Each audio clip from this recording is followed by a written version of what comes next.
So a little bit of review and setup for today's study. We were studying previously Maitreya's explanation of the creation to Vidura.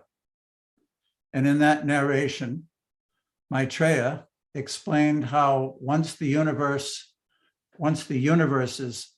started to manifest in the Mahatattva, within each universe, the Lord manifested the form called the universal form. And he described that feature and those features to Vidura. And in order to understand this important feature of the Lord, because Sukadeva Goswami had explained it previously to Maharaj Pariksit in the second canto, now Maitreya is again relating the same to Vidura.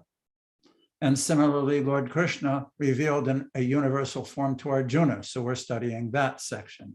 And you might remember in last week's meeting, we read how Arjuna, remembering that Krishna had said in the 9th chapter, by me, this entire universe is pervaded. All beings are within me, but I am not in them. So Arjuna, it's an interesting feature. I wanted to kind of set up the rasa that will manifest in today's readings. We have the Supreme Lord, who's also Arjuna's friend. But the Supreme Lord has a mission, as he explained earlier in their conversation, Paritanaya sadhunam, vinashaya cha duskritam, dharma samstarpanathaya, sambhavami yuge yuge, that he's come to protect his devotees, annihilate the demons, and establish dharma. On the other hand, Arjuna is also Krishna's friend, but he's been taught since birth as a kshatriya, a warrior. You could almost say that he was born for this moment. His whole training and all the different events that have led up to his life have brought him to this point. He's probably the best warrior either in history or at least on the battlefield of 18 million people. So, and Krishna, as his friend and as the Supreme Lord, wants him to carry out his duty of fighting. But at the same time, Arjuna, being a kshatriya, one of the foremost qualities of a kshatriya, characteristic of a kshatriya, is that they're very loyal. They have to be loyal. They're loyal to their duty, they're loyal to their king, they're loyal to their activities. But woven within that loyalty is also a respect and admiration and reverence for one's elders and one's teachers. So he's hesitant to carry out this duty because those people are on the other side. They're actually his enemies. So it's a conflict in his heart. And Krishna is using philosophy and so many different means to explain to him. And Arjuna even says, now I understand. My illusion has been dispelled. But you told me you enter into this universe and pervade it. I want to see that form. And Krishna explained that you can't see that form with ordinary eyes. So I will bestow upon you divine eyes so you can see that form of mine. And that's where we are in the narration. So let us now go to our texts and read through them. But note and remember these different characteristics of each person. Srila Prabhupada gives that example of a man who is shows one characteristics and one type of himself at home, another at work, another with his friends out on the golf course or wherever they may go, another one at business, another one at dinner, where he may be either with friends or with business people. So we all have different characteristics, and these will come out just in these verses from 15 to 50 in chapter 11.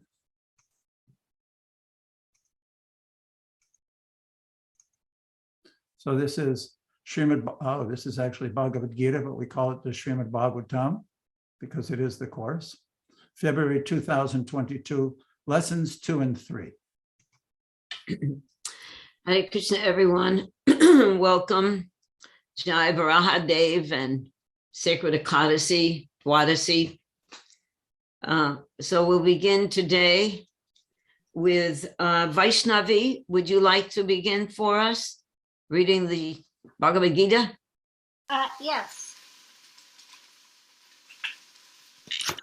Arjuna said, "My dear Lord Krishna, I see assembled in your body all the demigods and various other living entities.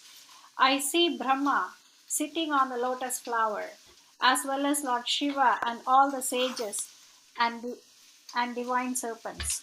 Purport. Arjuna sees everything in the universe. Therefore, he sees Brahma, who is the first creature in the universe, and the celestial serpent upon which the Garbhodakashayi Vishnu lies in the lower regions of the universe. The snake bed is called Vasuki. There are also other snakes known as Vasuki. Arjuna can see from the Garbhodakashayi Vishnu up to the topmost part of the universe on the lotus flower planet, where Brahma, the first creature of the universe, resides. This means that from the beginning to the end, everything could be seen by Arjuna, who was sitting in one place on his chariot. This was possible by the grace of the Supreme Lord Krishna. Thank you, Vaishnavi-ji. Nanda, could you read the next verses?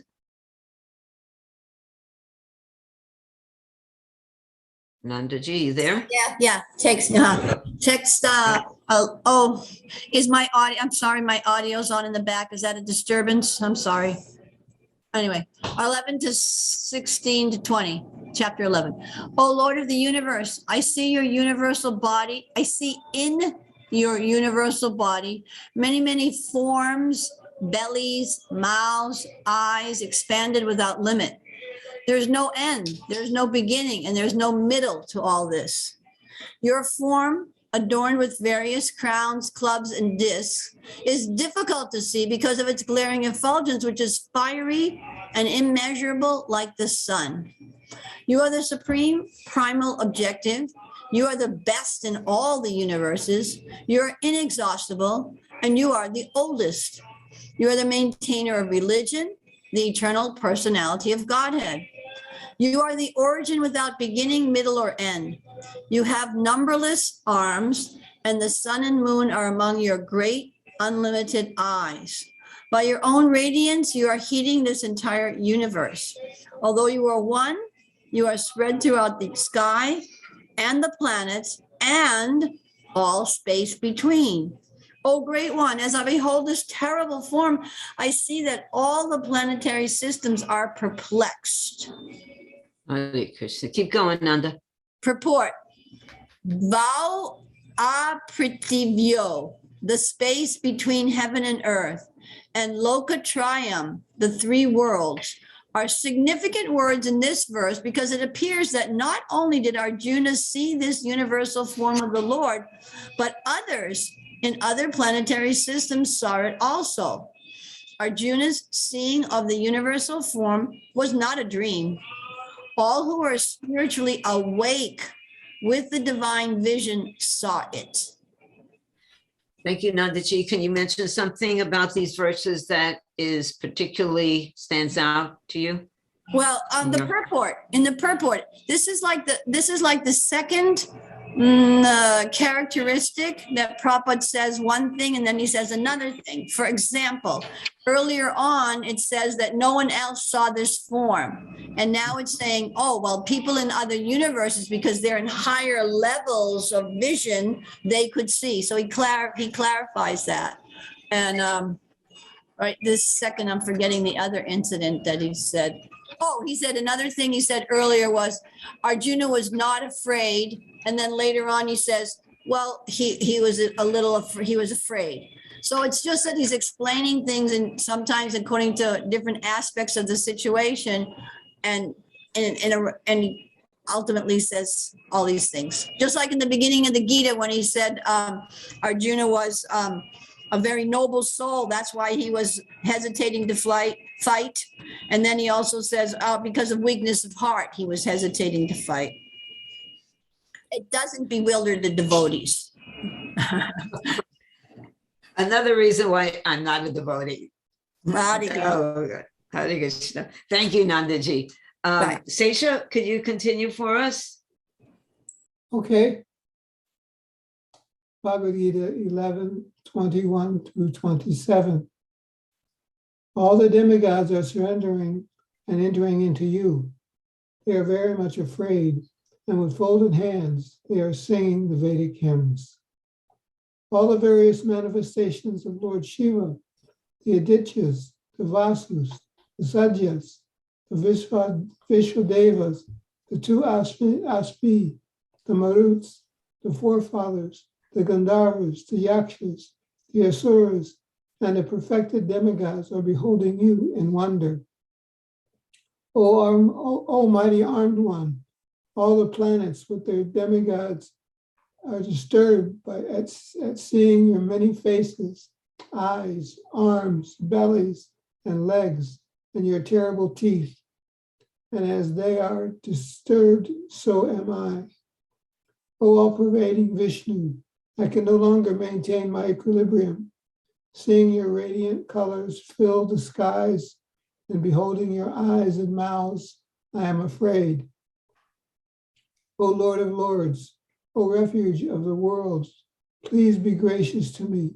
I cannot keep my balance seeing thus your blazing death-like faces and awful teeth. In all directions I am bewildered.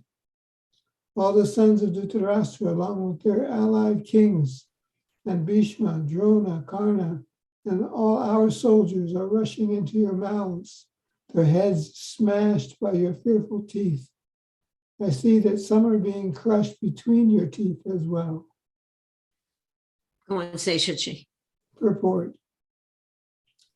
In a previous verse, the Lord promised to show Arjuna things that he would be very interested in seeing.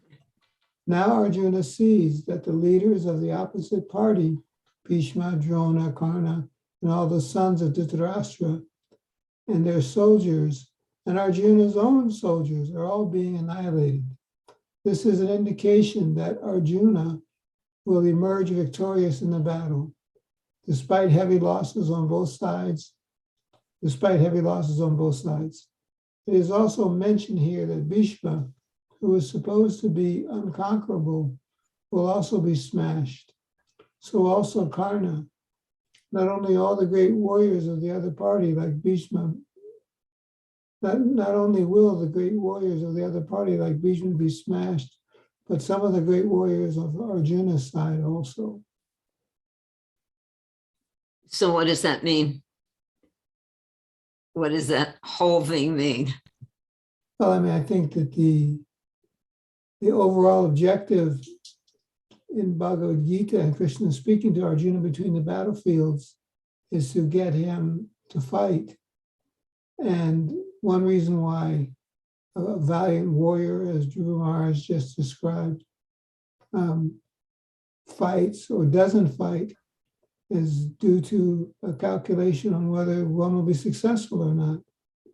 But Krishna is showing Arjuna that he will be successful, so there's no reason to hesitate on that part. You can fully engage, understanding that you will become victorious. Wonderful. Also, we're beginning to see here that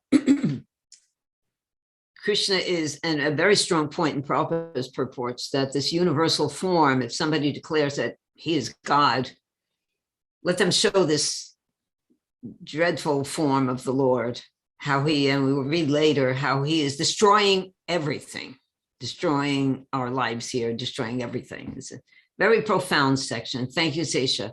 Just one must be comment. Just one Yes. comment about the earlier screens we saw. And the universal form itself, the divine eyes, Divya Drishti. We get a look at what that divine vision is when Arjuna is describing that You have no beginning, no middle, and no end. So we're immediately taken out of the reference that we're familiar with for trying to understand something. But if something has no beginning, no end, no middle, we're in a transcendental state of seeing, because ordinarily that's not how we do anything in the material vision. Wonderful. Thank you for that. There is, we can't, as conditioned souls living in this material world, we can't conceive of such a temporary, such an eternity. We're here in a non-eternal world, and eternity is being described. Thank you. Nanda has a question. Nandaji?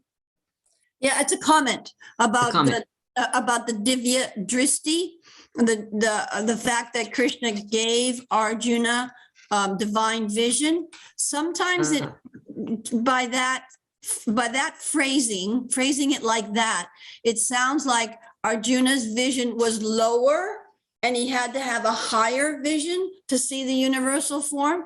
But it's explained by the acharyas that actually Arjuna's vision was higher, because he was seeing Krishna as the supreme personality of Godhead in his two-handed form. So Krishna had to give him, in these are my words, a lower type of vision so that he could see that man. You know what I mean? Otherwise, just like just like the gopis, they're not seeing Krishna in his universal form. They're just in love with him as he is.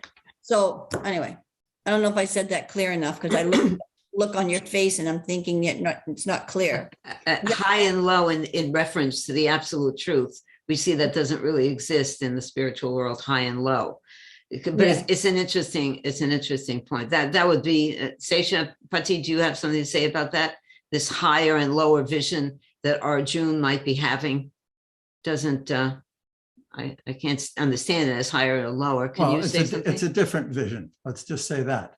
Higher and lower, it means, I think the point that the acharyas might be making, and that Nanda's inferring, is that Arjuna didn't have to be on a higher plane. He was already an eternal friend of Krishna. And to see the universal form is not considered as dear and as endearing and as intimate as his friendship. So therefore, it's not like a lesser vision, let's say, in that sense. Always nice to know who we're dealing with. Krishna does that. He lets us know, even his intimate devotees, who we're dealing with, actually. Even with Mother Yasoda, when she opened the mouth, when he opened his mouth. Anyway, thank you, Nandaji and Sesha. So we'll go on reading. Anita, would you like to read this next verse? Yeah, Hare Krishna. Hare Krishna. Bhagavad Gita 11.28 to 31. As the rivers flow into the sea, so all these great warriors enter your blazing mouths and perish. I see all the people rushing with full speed into your mouths as moths, O Vishnu. I see you devouring all people in your flaming mouths and covering the universe with your immeasurable rays. Scorching the worlds, you are the manifest. O Lord of Lords, so fierce of foam, please tell me who you are. I offer my obeisance unto you. Please be gracious to me. I do not know what your mission is, and I desire to hear of it. These verses are very important. Arjuna is actually submitting himself. He is seeing this form, and now what is going to be revealed is very important message in the Bhagavad Gita. Does anyone have something to say about these verses before we move to this vital point in the next verse? Yeah, so Arjuna previously, he wanted to see, because he heard in the chapter 10 all this form. So he requested to see the universal form, but now he saw everything is entered. He is scared to seeing that universal form because it's scary. So he's talking about that all the demigods and everybody, sun and moons, they are the eyes. So I think he is a little bit scared to see that form. Right. That's my understanding. Yeah, it's wonderful. And he is a personal associate with Krishna. So he has a personal relationship with him. So it's very hard to have a it evokes different things to see this this universal form. It doesn't necessarily evoke the friendship Ras. It's more awe and reverence. Thank you, Anita. Tisha, could you read the next verse? This is a really profound verse and purport, so we can pay extreme attention to this. Tisha ji? Yes, Mataji. Bhagavad Gita 11:32. The blessed Lord said, "Time I am, the great destroyer of the worlds, and I have come here to destroy all people. With the exception of you, the Pandavas, all the soldiers here on both sides will be slain." Purport by Srila Prabhupada. Although Arjuna knew that Krishna was his friend and the Supreme Personality of Godhead, he was nonetheless puzzled by the various forms exhibited by Krishna. Therefore, he asked further about the actual mission of this devastating force. It is written in the Vedas that the supreme truth destroys everything, even Brahma. Yasya Brahme cha Shatram cha Ube Bhavata Odana Murtyo Yasyo Pasche Chanam Kaita Veda Yatra Sha. Eventually, all the Brahmanas, Kshatriyas, and everyone else are devoured by the Supreme. This form of the Supreme Lord is an all-devouring giant, and here Krishna presents himself in that form of all-devouring time. Except for a few Pandavas, everyone who was present in that battlefield would be devoured by him. Arjuna was not in favor of the fight, and he thought it was better not to fight. Then there would be no frustration. In reply, the Lord is saying that even if he did not fight, every one of them would be destroyed, for that is his plan. If he stopped fighting, they would die in another way. Death cannot be checked, even if he did not fight. In fact, they were already dead. Time is destruction, and all manifestations are to be vanquished by the desire of the Supreme Lord. That is the law of nature. Okay, so this is very, very profound. How does this have to do with our lives? Anybody can answer this. So it's so intense, really. For me, it just threw me totally off. Krishna is coming to destroy my life. What does this mean? I need an answer from someone. Anyone can say? Teacher, can you say? Oh, there's Cheta, she wants to say. Hari Bol, it's inevitable that all of us, we come from Krishna and we go back to him. He's in total control. And this, to me, is the essential message of the Bhagavad Gita that all of us Kali Yuga residents need to hear, to be reminded that you are inevitably going to have to come to terms with your relationship, this eternal relationship. If you don't want to have that, if you don't want to confirm that you have a relationship with Krishna, you're really losing out. You're losing the whole essence of your life. And this is why we distribute books, so that people can read this amazing incident and know that Krishna is so powerful. It says that is his plan. His plan is to destroy every single one of us. And our lives, as you were saying, we have to give up everything in our lives and not get so consumed by it. This is our tendency. Our tendency is to get caught up in it and to think that this life is everything, but it's not. Right. Thank you, Cheta. That is very true. Bhadra, did you want to say something? Thank you. Dandavad, everybody. Well, Krishna is the creator, maintainer, and destroyer, and he's everything. So either we surrender, or if we don't surrender, then we surrender his external energy, Maya, which is gonna give trouble, and we're gonna die anyhow. So whether to take the positive side and surrender to him and just serve him. Thank you. I have a question also. What does this mean about devotees? I mean, we're devotees. We're trying to become devotees. and Krishna is coming to destroy all our worlds. How is the devotee supposed to look at that? Can anyone answer that one? Roger's got the answer. And Faye next. Well, Krishna is not coming to destroy. We are destroying ourselves. That's the problem. Oh, really? Yes, Krishna wants us back with him. But it's me, I'm the one who I don't want to surrender. That's the problem. So he's saying, it's the individual. Krishna wants to rectify. That's why he has created energy. It's up to us to take up responsibility and do it. Patti, can you add to that? I'm kind of seeing it from a different point of view, that although time destroys everything, we know that we're in the external energy of the Lord. An underlying theme of this particular revelation is also that he has a plan. And I think we'll read in an upcoming verse that the devotee, as a servant of the Lord, in any circumstances, even in the spiritual world, love means to fulfill the desires of the beloved. So if someone understands Krishna's plan, but through the spiritual master, and follows fulfilling that plan, which is what Arjuna is being done. He didn't want to fight. For himself, he didn't want to fight. He didn't want to kill his relatives. But this revelation is that they're going to die. They're going to die regardless of whatever you do. This is the plan. Now, if you want to be my devotee, if you want to follow my plan, if you want to be a part of it, you'll be glorified.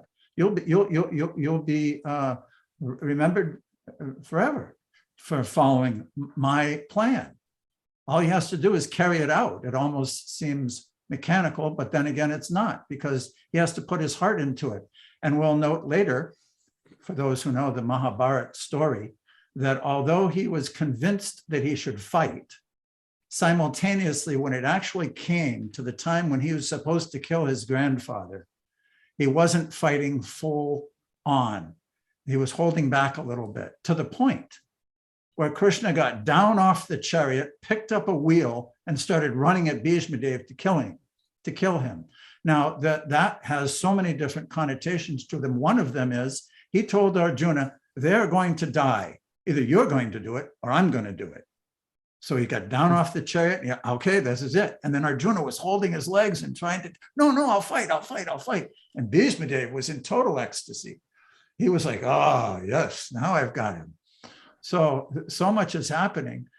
Even though this revelation was there, the rasa is just enormous. So, that is magnificent. How do we see that in our own lives? This is a real question for me. How do we see that Krishna, who has come to destroy all worlds and destroying our world, what does that actually, Bhaja hit on it. But sometimes it's hard to see that. Thank you, Sesha. I was wondering if you were going to answer my doubts. Destroy my doubts by Madhusudan. I don't know that I can answer your doubts, but we don't want to forget Faye. She was going to make a contribution as well. But I just say that the plan, Krishna has a plan for us. And that plan is actually more loving than the apparent cruelty of killing all the relatives and destroying our material life. So actually, Krishna's benedicting everybody with more love than he might be seen as taking away by killing our circumstances. So that destruction of our own lives that we give so much credit to in this material world, that's actually our own destruction. So Krishna's helping to clear that vision so that we can actually see the source of real love. Is that what you're saying? Yeah, it's loving. It's a loving action, not a cruelty or Wow, that's beautiful. Thank you. Expand a little bit more on that, please, Sesha. Well, I don't know that I can, but other than just in some place in the readings, it mentions the three of the rasas, I think toward the end of the readings. Krishna, Arjuna as a friend, the parental relationship and conjugal relationship are mentioned as what's available to us in our spiritual situation.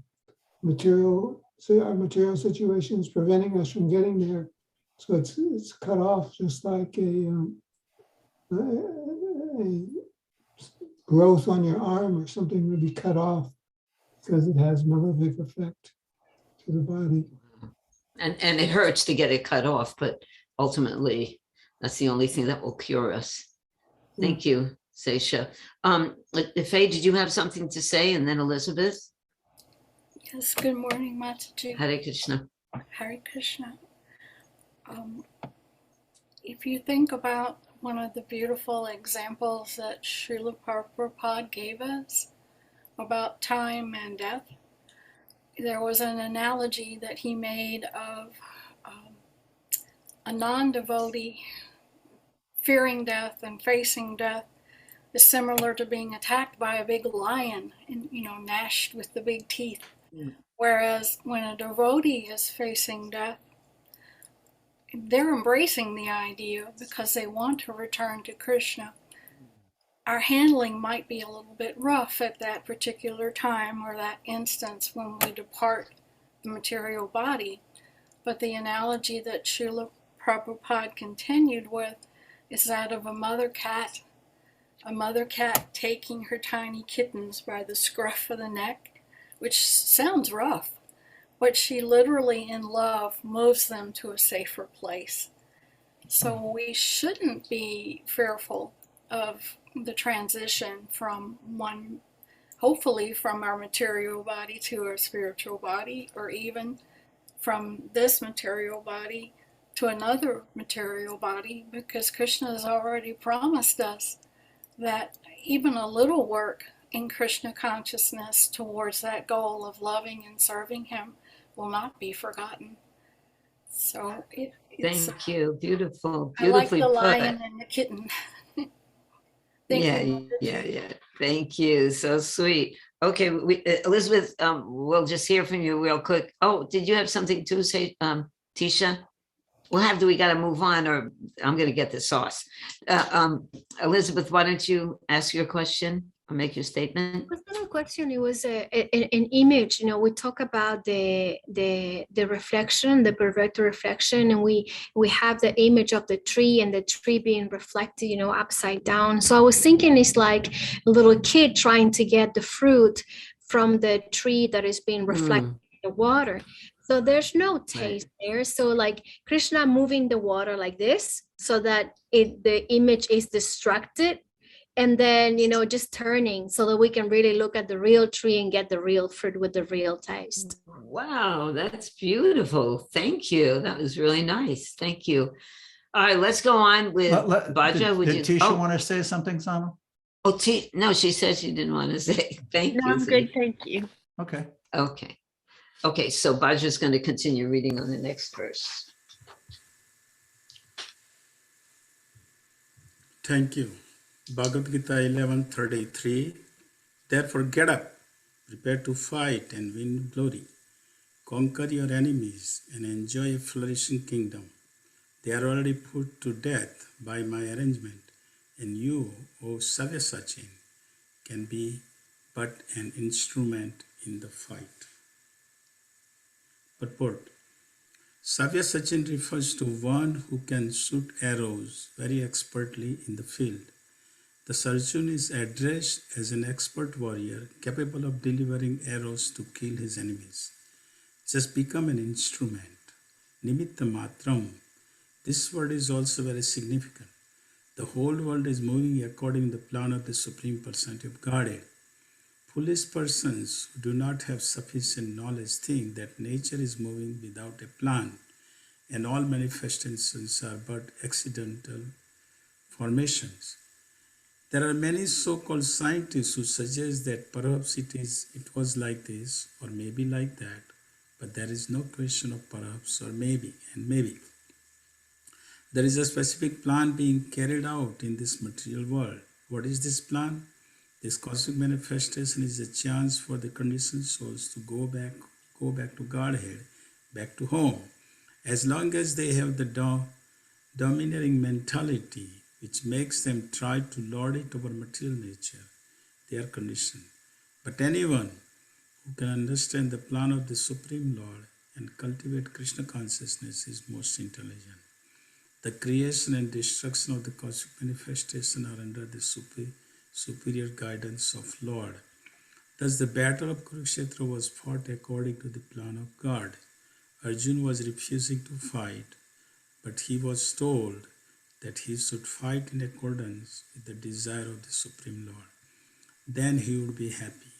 If one is in full Krishna consciousness and his life is devoted to the Lord's transcendental service, he is perfect. Wow. Okay, give me a little purport on that one.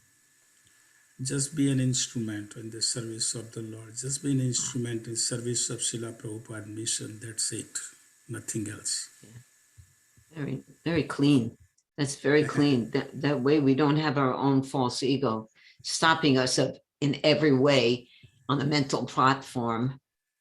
Am I the only one who experiences that? The mental platform? No. Yes, I should do. That's it. But I mean, just follow. Hear what the spiritual master Prabhupada says also in the purports, to hear from the perfect spiritual master. Then we don't need to live on the mental platform. We know exactly what to do by hearing. I think there's also an underlying theme that we can all understand as far as the Lord's plan is concerned for this particular time and place in the universe. And that was taught by Lord Chaitanya Mahaprabhu. He brought this method of chanting the Lord's holy names to this material world, specifically this universe, and taught that in this age of Kali Yuga, which is our time period now, that's the method to attain perfection. Srila Prabhupada was saying in that purport, the plan is to bring the conditioned souls back home. Now, Srila Prabhupada was like the archetype example of a person who thoroughly believed in this teaching of Lord Chaitanya Mahaprabhu, that his holy names will be chanted in every town and village on earth. Prior to Srila Prabhupada leaving India and so believing in that plan of the Lord, that didn't happen. He actually he's glorious because he had so much faith in that instruction that he went to the West, he started to spread it, and now indeed, all continents of the world, all around the planet, there are people chanting Hare Krishna. So for us to take up that mission in one way or another, all the details may be different, but that underlying theme is the plan of the Lord. Thank you. It's always so encouraging to hear the simple process that was delivered by Lord Chaitanya and Srila Prabhupada. No matter where we are, no matter what we're doing, whether we're intimately associating with devotees or even not so much associating with devotees, by chanting Hare Krishna, we are engaged in the Sankirtan movement. We are actually engaged in the Sankirtan movement. We can't talk enough glories of the holy name. The holy name is our lifesaver. It's our link. We're associating directly with Krishna when we chant. Thank you. Thank you, Patti. That was beautiful. Manvantara, would you like to read? Manvantara-ji? Sure, thank you. Can you hear me okay? Yes, perfect. Bhagavad Gita, chapter 11, text 35 and 36. Sanjaya said to Dhritarashtra, O king, after hearing these words from the Supreme Personality of Godhead, Arjuna trembled.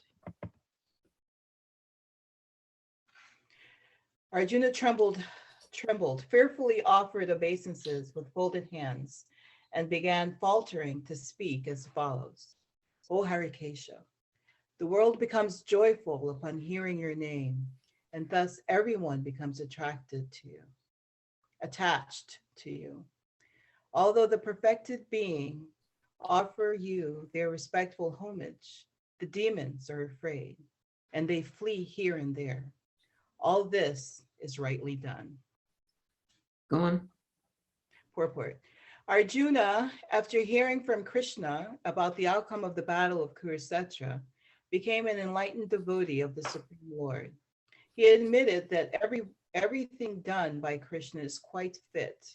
Arjuna confirmed that Krishna is the maintainer and the object of worship for the devotees and the destroyer of the undesirables. His actions are equally good for all. Arjuna understood herein that when the battle of Kurukshetra was being concluded, in outer space there were present many demigods, siddhas, and the intelligentsia of the higher planets, and they were observing the fight because Krishna was present there. When Arjuna saw that the universal form of the Lord, the demigods took pleasure in it, but others who were demons and atheists could not stand it when the Lord was praised. Out of their natural fear of the devastating form of the Supreme Personality of Godhead, they fled. Krishna's treatment of the devotees and the atheists is praised by Arjuna. In all cases, the devotee glorifies the Lord because he knows that whatever he does is good for all. Thank you, Mamatar. That sounds like real faith, right? Yeah. Real faith. No matter what Krishna does, that's a surrendered soul. He accepts it as the will of the Lord. I have one more question for Mamatar. What do you mean? If you could put the verse up again. Undesirables. Krishna destroys the undesirables. What do you mean? What is Prabhupada referring to? This is such a big reference, the undesirables. Right. I just took it when I read it to mean like anything unfavorable in the path of Krishna consciousness, because it's so personal. Everyone's walk with Krishna is so personal. And so whatever is unfavorable on that path is what's destroyed. Thank you. Yeah, that sounds perfect to me. Anyone else have something to say? Nanda, do you have something to add to that one? Undesirables. She's off there. Or anyone else? Sesha? What's an undesirable? Everything other than Krishna consciousness Right. is undesirable. That's perfect. Thank you. Okay, great. Let's go on then to the next verse. Chaitamayi, would you like to read? Yes, Mata. Bhagavad Gita 11:37. O great one who stands above even Brahma, you are the original master. Why should they not offer their homage up to you, O limitless one? O refuge of the universe, you are the invincible source, the cause of all causes, transcendental to this material manifestation. Purport. By this offering of obeisances, Arjuna indicates that Krishna is worshipable by everyone. He is all-pervading, and he is the soul of every soul. Arjuna is addressing Krishna as Mahatma, which means that he is most magnanimous and unlimited. Ananta indicates that there is nothing which is not covered by the influence and energy of the Supreme Lord. And Devasha means that he is the controller of all demigods and is above them all. He is the center of the whole universe. Arjuna also thought that it was fitting that all the perfect living entities and all powerful demigods offer their respectful obeisances unto him, because no one is greater than him. He especially mentions that Krishna is greater than Brahma because Brahma is created by him. Thank you. Something to add to that? Explaining? Just that Krishna is the bottom line, and this is so good for us to hear, because at least my mind is always distracting me from that. I think that I love Krishna, but actually there's so many other things that I want and that I see power in and that I think are going to satisfy me. But I need to be reminded over and over and over again that he's the source of all. He's the reservoir of all pleasure. Oh, that's beautiful. See, it's so wonderful to hear from devotees with such surrendered hearts. Surrendered hearts, you know, you have to be pure at heart to accept all of these things. Thank you, Chaita. Okay, well, let's go on with Elizabeth. Elizabeth, would you like to read? Yes, Mataji, Dandavats Pranams, Bhagavad Gita 11:38-42. You are the original personality, the Godhead. You are the only sanctuary of this manifested cosmic world. You know everything, and you are all that is knowable. You are above the material modes, O limitless form. This whole cosmic manifestation is pervaded by you. You are air, fire, water, and you are the moon. You are the supreme controller and the grandfather. Thus, I offer my respectful obeisances unto you 1,000 times and again and yet again. Obeisances from the front, from behind, and from all sides, all unbounded power. You are the master of limitless might. You are all pervading, and thus you are everything.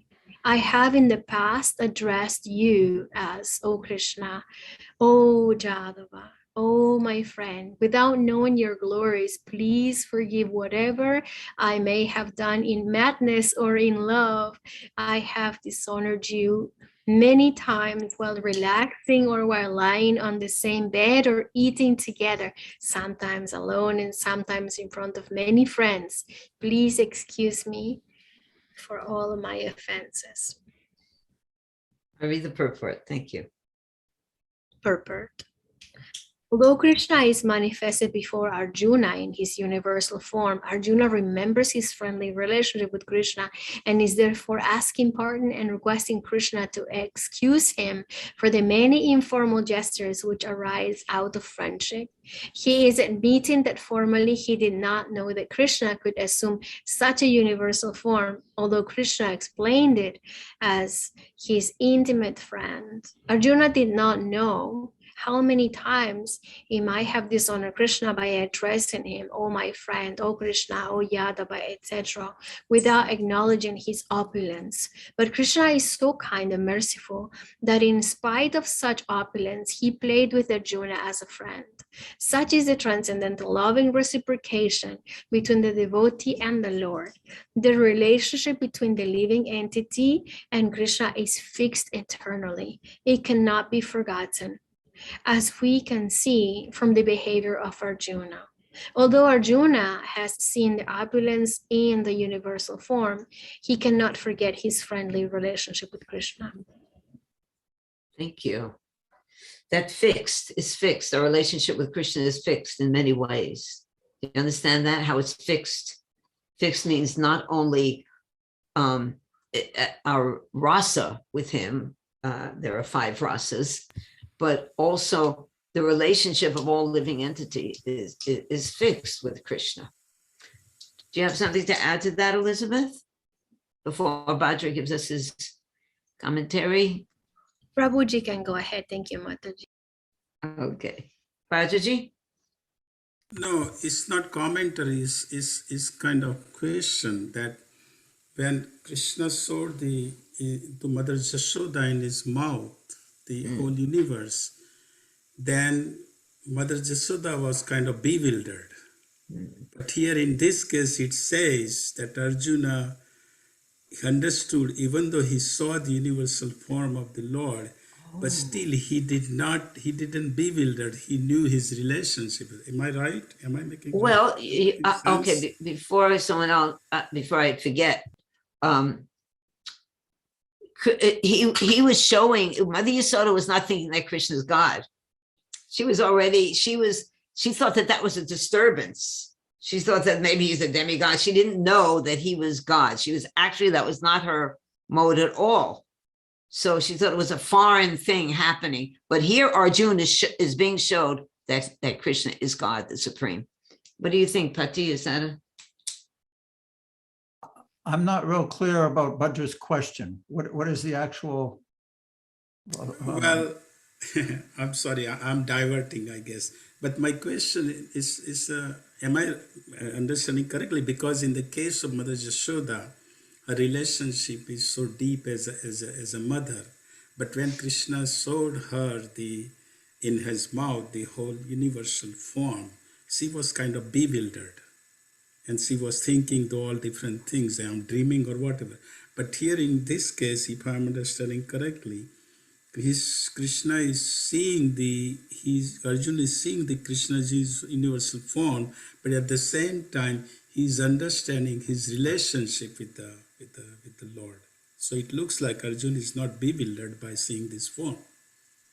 Am I making sense? He's totally bewildered, but he accepts Krishna as God. That was my understanding. And Mother Yasoda is not thinking that Krishna is God. She's thinking that, what is this in my mouth? Close your mouth. You're my baby. It's more of he wasn't the mode of Krishna was to show Arjuna who he is, to reveal that. But Mother Yasoda it seems to me that she wasn't really, that wasn't his mode. He was, what do you think, Hati?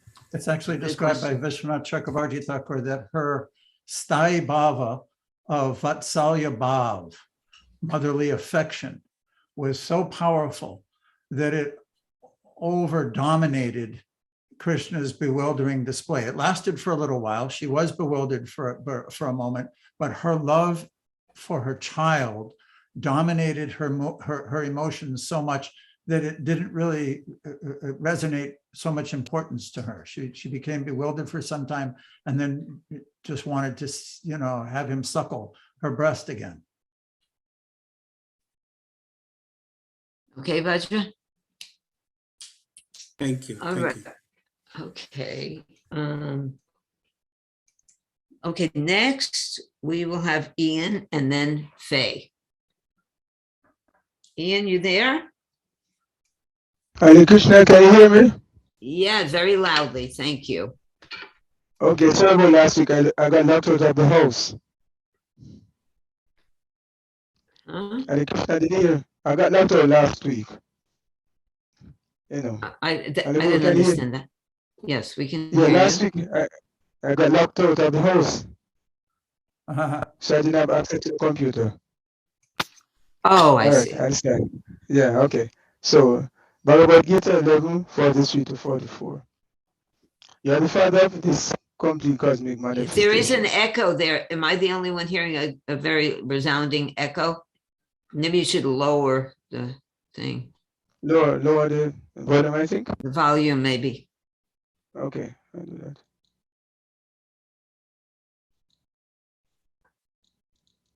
Is it better now? All right, we'll have to just go on reading. Okay. So you are the father of this complete cosmic manifestation, the worshipable chief, the spiritual master. No one is equal to you, nor can anyone be one with you. Within the 3 worlds, you are immeasurable. You are the supreme Lord, to be worshipped by every living being. Thus I fall down to offer you my respects and ask your mercy. Please tolerate the wrongs that I may have done to you, and bear with me as a father with his son, or a friend with his friend, or a lover with his beloved. Purport: Krishna devotees relate to Krishna in various relationships. One might treat Krishna as a son, or one might treat Krishna as a husband, as a friend, or as a master. Krishna and Arjuna are related in friendship. As the father tolerates, or the husband or a master tolerates, so Krishna tolerates. That's actually that's very Rasikic. This prayer of Arjuna. It's very it emulates a great deal of love and mixed with awe and reverence, but great love for Krishna. What do you think? What does this mean to you? I mean, how do you understand it, Ian? Okay, as it says, there are many relationships. We have different types of relationship with Krishna. So, as based on one wants to relate to Krishna, then he really relates. Likewise, as he said here, as the father tolerates, or the husband and master tolerates, So Krishna tolerates. So here Arjuna was apologizing for his behavior. So we see how Krishna tolerates, as is mentioned, the various persons tolerates. Husband, lover, or Krishna tolerates.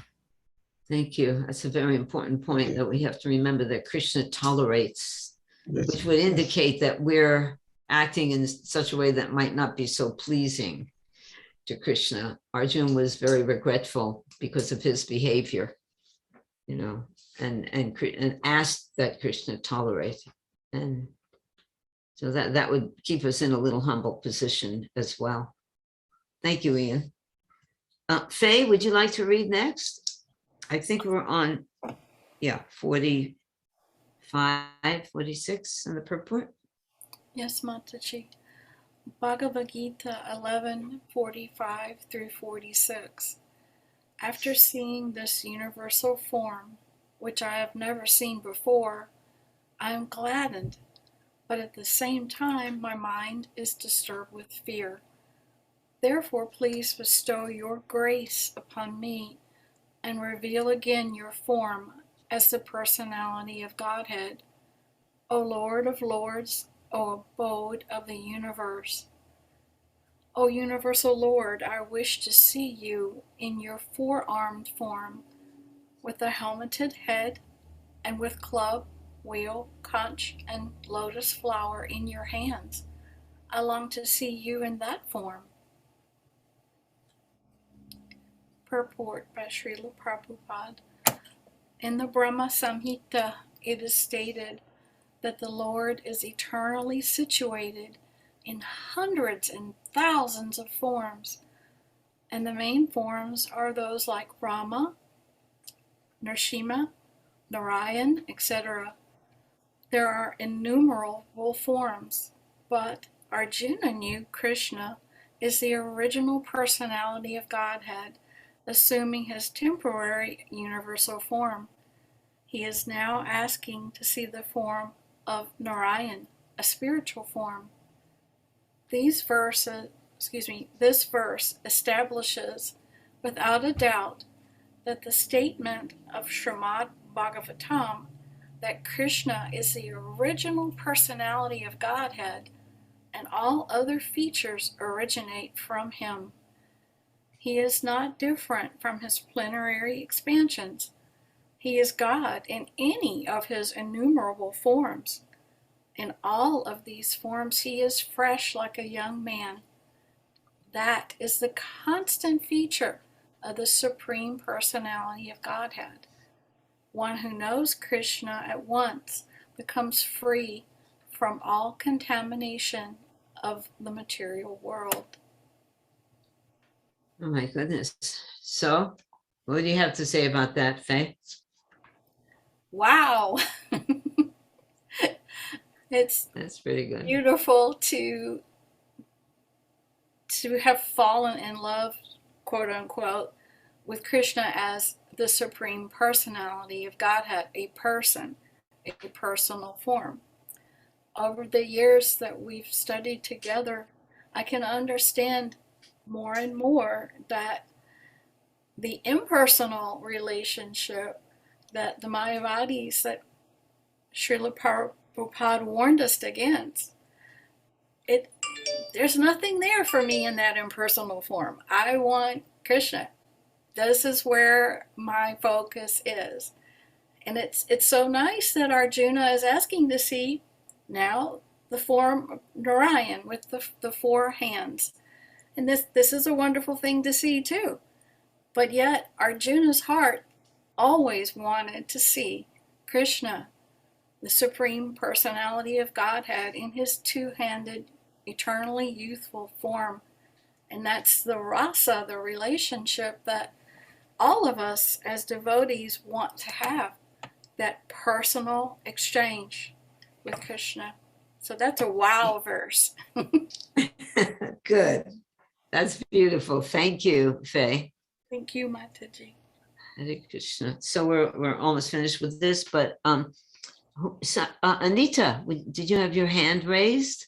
I was just saying, like, these are we are reading the Arjuna prayers, right? So this is the art of praying. He glorified the God. Then he paid the obeisances. Then he asked the forgiveness. And now he requested, because he was scared. So this is the art of his prayer, like how they did from glorify to obeisance to, for the forgiveness. And then he's requesting. So for my lesson, that is the art I should learn, Very, very nice. Very good. But the last part is the most important. He is requesting Krishna to show him something which will deepen his love for him. Not that we ask Krishna after glorifying him and surrendering to him and saying, could you please give me some money for a car? No, that's not what's being shown here. This is Arjuna begging to be more immersed in his eternal relationship with Krishna, and he's getting gradually there. So you're perfectly right. This is the art of prayer.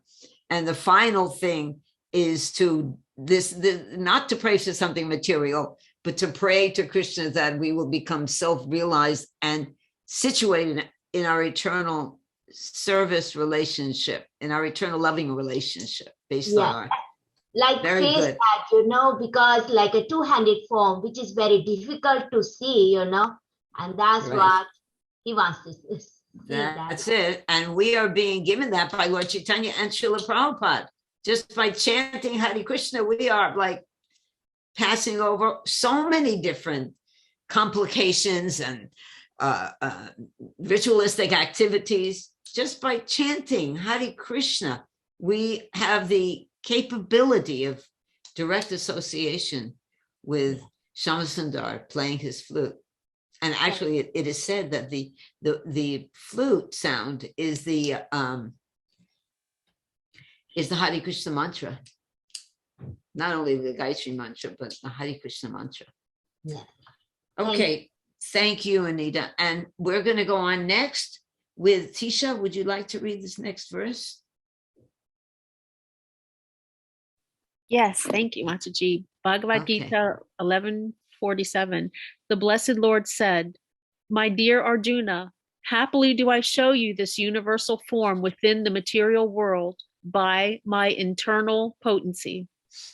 No one before you has ever seen this unlimited and glaringly effulgent form." Purport by Srila Prabhupada. No one had seen this universal form of the Lord before Arjuna. But because the form was shown to Arjuna, other devotees in the heavenly planets and in other planets in outer space could see it.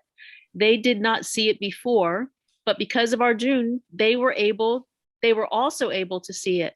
In other words, all the disciplic devotees of the Lord could see the universal form, which was shown to Arjuna by the mercy of Krishna. Someone commented that this form was shown to Duryodhana also when Krishna went to Duryodhana to negotiate for peace. Unfortunately, Duryodhana did not accept the peace offer, but at that time, Krishna manifested some of his universal forms. But those forms are different from this one shown to Arjuna. It is clearly said that no one has ever seen this form before.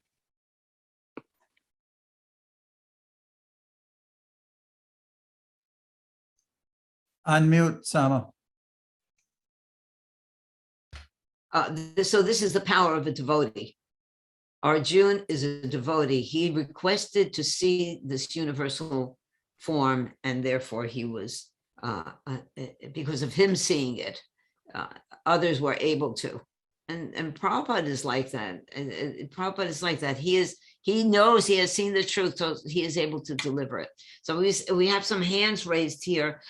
Elizabeth, would you like to make a comment? Yes, it was. Thank you. Yeah. It was a question, Mataji. I started thinking about the previous purport where Prabhupada said that this verse establishes without any doubt the statement of Srimad Bhagavatam that Krishna is the original personality of Godhead. And he says after that, Krishna has shown the four arms form. So my question was, then Narayan cannot show the two-handed form. No. Can he? And that is why, that is the reason. Well, you can't say that Narayan can't show, because Narayan is the Supreme Personality of God. It is not a matter of he can't do it, Right. but he this whole thing is to show that Krishna is the form, the original form from which Narayan comes. Right. How can we I don't feel like that I have the strength to explain if somebody were like to ask me that question. So I'm trying to get like the clarity.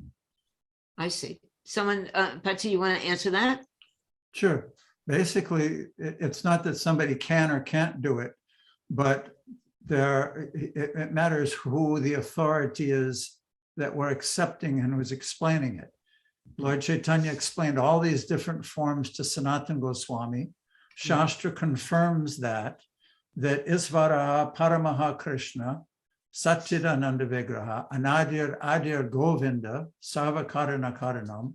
The verse Srila Prabhupada was talking about was Krishna's tu Bhagavan Swayam. So Shastra and all the acharyas point out and follow that the original form, the Swayam Rupa, the original form of Godhead is a cowherd boy. And just like the original candle, all the other expansions have the power that the original candle has, but nonetheless, the original candle is still considered the original. There's a difference between the original and all the rest. And then in the Nectar of Devotion, there are different characteristics of each of those personalities. And that cowherd boy has 4, which none of the other ones display. On another level, with Krishna, the Supreme Personality of Godhead, one is able to engage in different rasas. One can be the mother, one can be the father, the friend, go through all the different rasas, the lover, the servant. In the Narayan form, Krishna, Lord Narayan, accepts service only. There's, as far as my understanding, Sesha can correct me if I'm wrong, that this is the relationship one has with the form Narayan is one of service.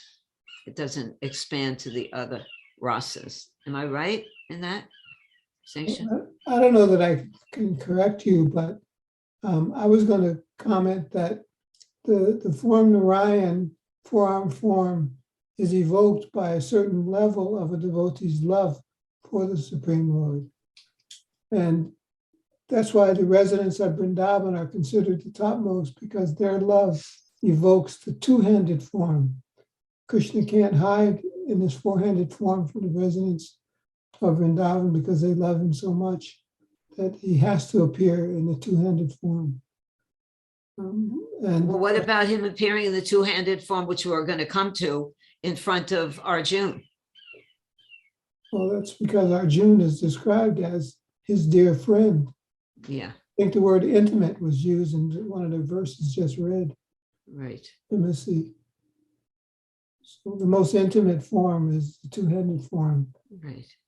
And that's as it's described, not easily achieved. So actually, in the beginning, Prabhupada, when we were worshiping Radha and Krishna deities, he said that about Rukmini and Dwarkadish, that this worship is Lakshmi Narayan worship. Actually, we were actually worshiping Lakshmi Narayan in our worship of Radha and Krishna.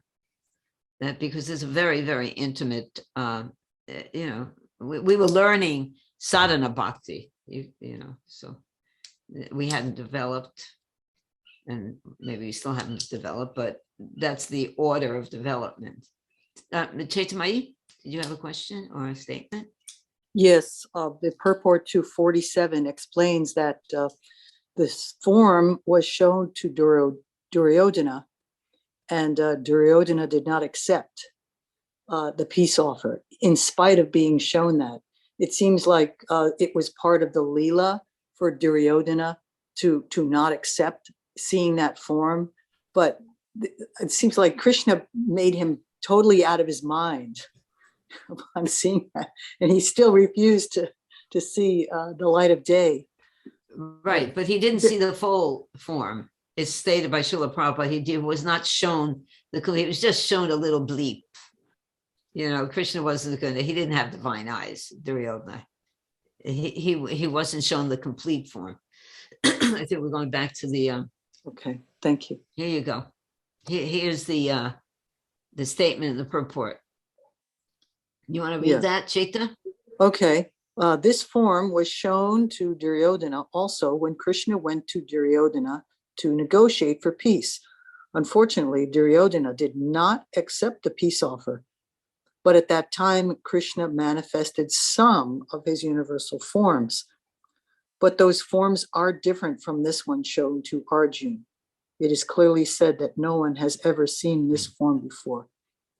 So I understand that it was a partial form, but I would think that even anyone with any sensibility, even if he's shown a partial form, would immediately defer and surrender. So it's amazing to me that he couldn't let go of his ego. That is bewildering. I could tell you really a quick Sankirtan story. Well, quickie. I used to go out on Sankirtan every day for so many years. And no matter how many times I approached someone, they said, no, I don't want that. I would be in shock. I would be in shock. I couldn't understand how they would not want this absolute truth, the Krishna consciousness, Bhagavad Gita. I would be in shock. So, a devotee, it's shocking that someone would not want this transcendental knowledge. And that is there. Thank you, Mata. Okay, so now Vaishnavi, you want to continue reading? We only have a couple of verses left. Vaishnavi? Okay. All right. 1 minute. Bhagavad Gita as it is, 11.48. O best of Kuru warriors, no one before you has ever seen this universal form of mine, for neither by studying the Vedas, nor by performing sacrifices, nor by charities or similar activities can this form be seen. Only you have seen this. Purport. Those who are atheistic, that is, who do not believe in Vishnu or who only recognize the impersonal part of Krishna as the supreme, cannot have the divine vision.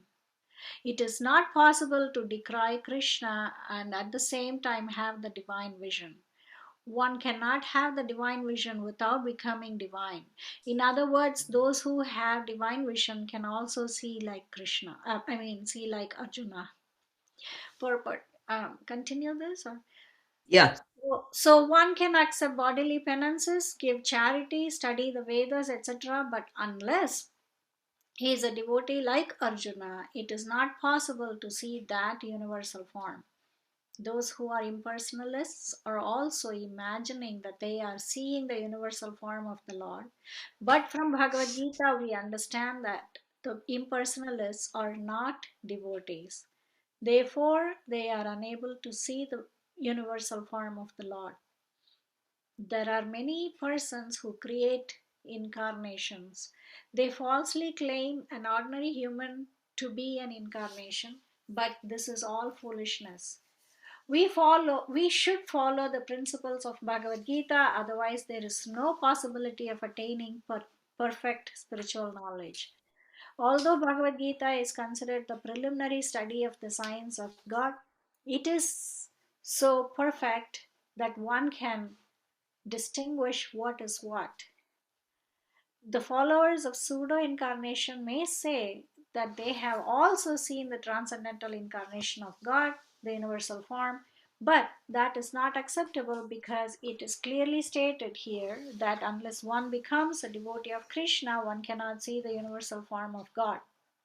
So one first of all has to become a pure devotee of Krishna, then he can claim that he can show the universal form of what he has seen. A devotee of Krishna cannot accept false incarnations or followers of false incarnations. Thank you, Vaishnavi. So the divine vision can only be seen by someone who becomes divine. And a devotee is actually on that platform because he's dealing with the divine. So that is only shown. You have something else to add? It looks like we're going to move along. Do you want to add something to that before we move along? Yeah. You good? Yeah, nothing else. Okay, very good. Okay, Chaita. Bhagavad Gita 11:49. Your mind has been perturbed upon seeing this horrible feature of mine. Now let it be finished. My devotee, be free from all disturbance. With a peaceful mind, you can now see the form you desire. Srila Prabhupada's purport. In the beginning of Bhagavad Gita, Arjuna was worried about killing Bhishma and Drona, his worshipful grandfather and master. But Krishna said that he need not be afraid of killing his grandfather. When the sons of Dhritarashtra tried to disrobe Draupadi in the assembly of the Kurus, Bhishma and Drona were silent, and for such negligence of duty, they should be killed. Krishna showed his universal form to Arjuna just to show him that these people were already killed for their unlawful action.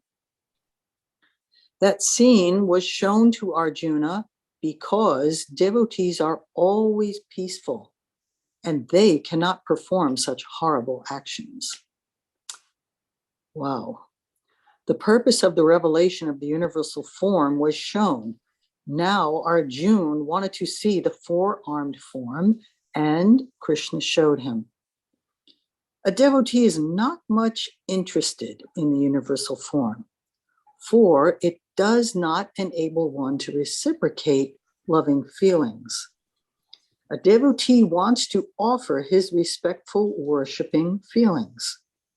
Thus, he wants to see the two-handed or four-handed Krishna form so he can reciprocate in loving service with the Supreme Personality of Godhead. Very good.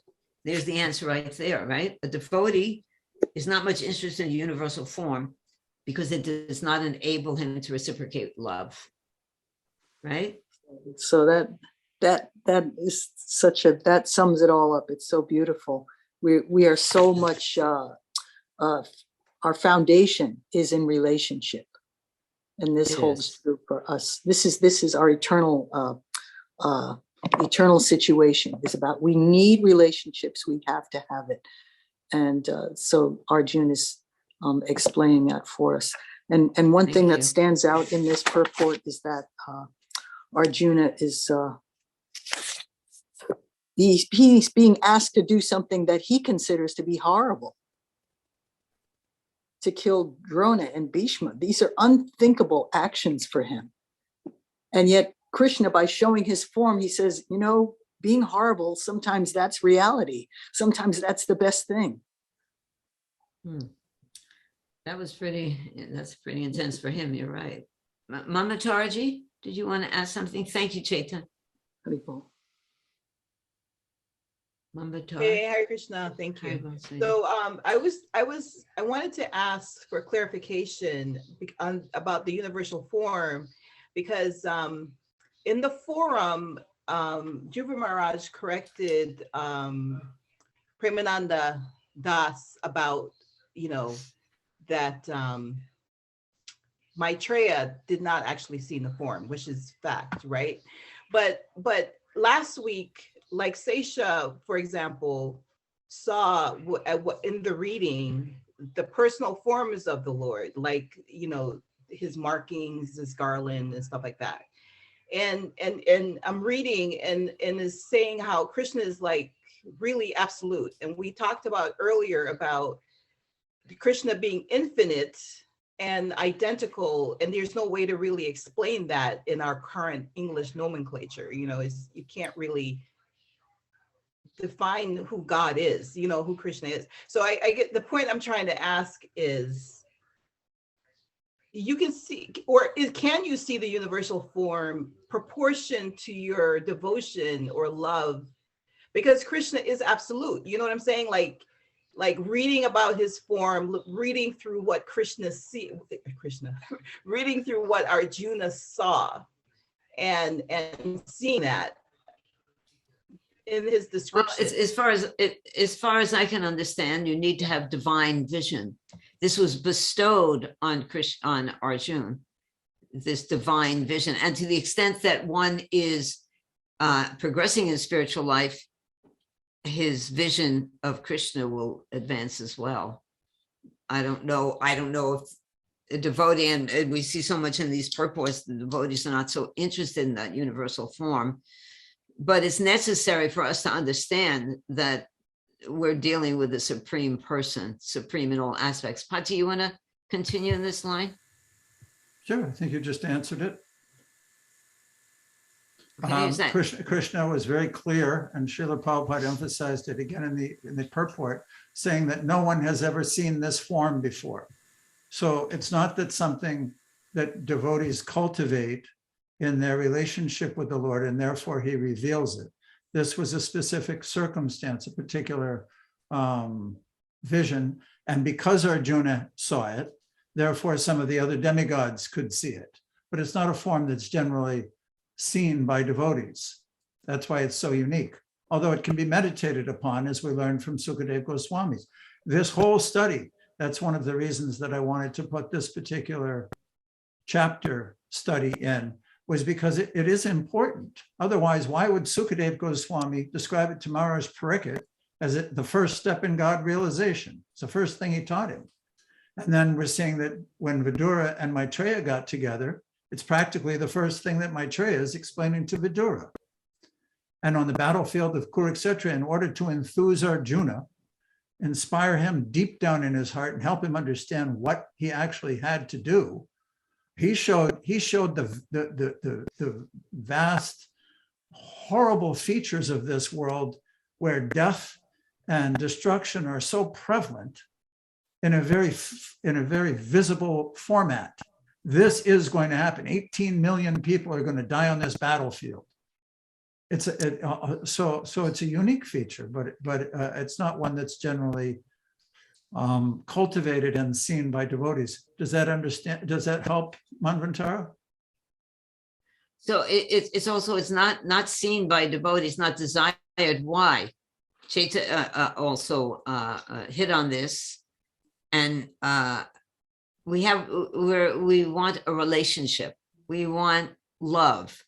A devotee wants to be a lover of God, so, and develop that aspect, that relationship.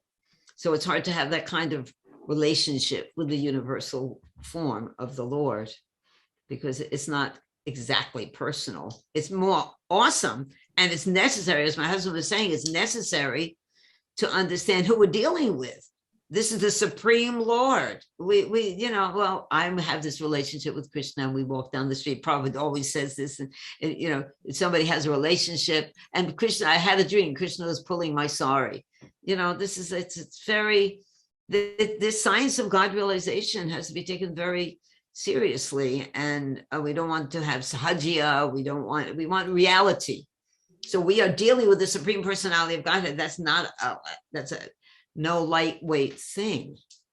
God is very powerful, very big, and we want to have an intimate relationship with him. So first we have to qualify ourselves by practicing sadhana bhakti and becoming free of offenses toward the holy name. We're chanting Hare Krishna, we're making offenses toward the holy name. So we have one more verse, and here is the indication. And Manvatar, you want to finish up for us? Last verse? Absolutely. Text 50. Sanjaya said to Dhritarashtra, the Supreme Personality of Godhead, Krishna, while speaking thus to Arjuna, displayed his real four-armed form, and at last he showed his two-armed form, thus encouraging the fearful Arjuna.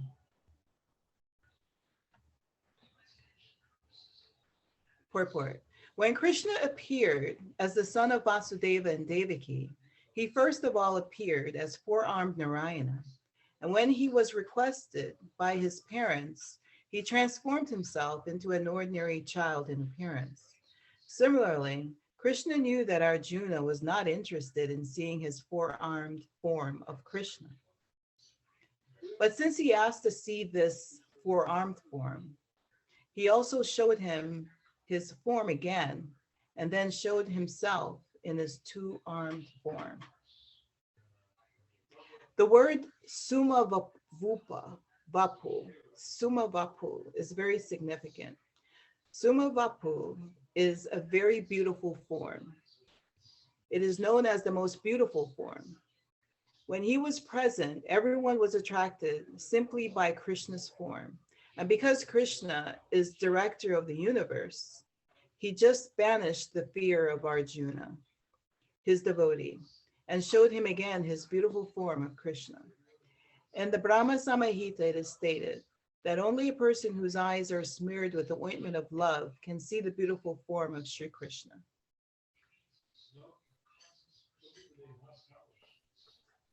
Unmute, Sama. I'm sorry. That last line, read that last line again in the Brahma Samhita. In the Brahma Samhita, it is stated that only a person whose eyes are smeared with the ointment of love can see the beautiful form of Sri Krishna. There you go. Jai. Well, that's about it, folks. Yeah. Actually, Smeared with love. I wanted to share how at the end of that, it seems as though this Somya Vapu, Prabhupada said it's the most beautiful form of Krishna. So in order to, again, revert back to that very loving, intimate relationship of friendship with Arjuna, the Lord showed him something that was just super beautiful, that he would be so attracted to. And again, in only these verses from 15 to 50, took probably half an hour, less than half an hour on the battlefield of Kurukshetra. So much happened between Arjuna and Krishna. And then finally, he showed this beautiful, all attractive form so that Arjuna would again, his love would be evoked, even though he was going to carry out such a duty. It's a far out rasa. Yeah, it's amazing how the universal form in Bhagavad Gita is reeking with ras. It's dripping with divine love. It's just so, it's wonderful. These prayers are magnificent. Okay, so does anyone have anything else to add? Seshaji, Nanda, haven't heard from you so much. Anyone want to say something? Tisha, Elizabeth, and I feel like Mr. Rogers again. Who's that? One thing that I just noticed during the readings is that the universal form, comparing the universal forms, Dhruva Maharaj Prabhu sort of introduced this subject, comparing the universal forms. When Maitreya was explaining to Vidura the universal form, that universal form seemed to focus on creation. And the universal form described by Krishna to Arjuna in Bhagavad Gita seemed to focus on destruction. Oh, wow. Yeah, there was some really nice forum, devotees wrote forum posts nicely like that, pointing that out. Thank you. Yeah. That was good. That's very nice. Thank you. Anyone else want to say something, Bajaji? Oh, thank you. I think Manvantar mentioned about this, the devotee, just like Srila Prabhupada, everything is the universal form of the Lord, right? Water, trees, everything is the universal form of the Lord. So the devotee who has a good understanding, they can relate with that, just like Srila Prabhupada said, taste of the water, Krishna says. So when the devotee has that vision, then when he drinks the water, he's relating with Krishna. So everything devotees trying to, who's on the higher platform, they relate everything with related to Krishna. Oh, Is that's that, that's what I'm beautiful. saying. That's wonderful. That makes the universal form very personal. Very nice. Tisha, what do you think? Yeah, I love that. I try to do that too in my life. But what I was thinking is, I'm so immersed in the material world. I have a little golden Krishna on my computer, at the top of my computer at work. And not too many people ever come to my desk, but sometimes people will come to my desk and they'll say, oh, like you could see like a little spark in their eye, like, oh, what's that? That's so pretty, and it just makes me think they see Krishna, and there's something in them that recognizes maybe Krishna just for the tiniest minute, and then if I say, oh, that's, Krishna, or whatever I say, it like they get something covers them back up, and they just say, oh, okay, and they walk off or something. So I think people do see Krishna, but they don't have that the smear of that divine sight to really Right. see Krishna. Very good. Yeah, that's wonderful. And for all of everyone who is working in the world, I know Faye has been doing this for years, and I think Manvantara also. You just keep a little stash of candy that's offered, and you say, yeah, isn't he beautiful? Here, have a candy. You're out there, you're dealing with these people. You have to have prasadam in your bag at all times. And you have to, that is the most, and Prabhupada taught us this the most undercover preaching, giving it out. And then you'll see, they'll be eventually purified and say, what are you doing? What are you into? And you give them a book. All right. Well, thank you, Thank you, everybody. everyone. Nice to see you, and we look forward to next week in more transcendence. Hare Krishna. Jai. Hare Krishna. Panchakalpatruvyascha, Kripasindhuvascha, Kripasindhuvascha, Vaishnava. Thank you, Ian. Nice to see you participating. Thank you very much, Hare Krishna. Hare Krishna. Yeah. Hare Krishna. Hare Hare Krishna. Krishna.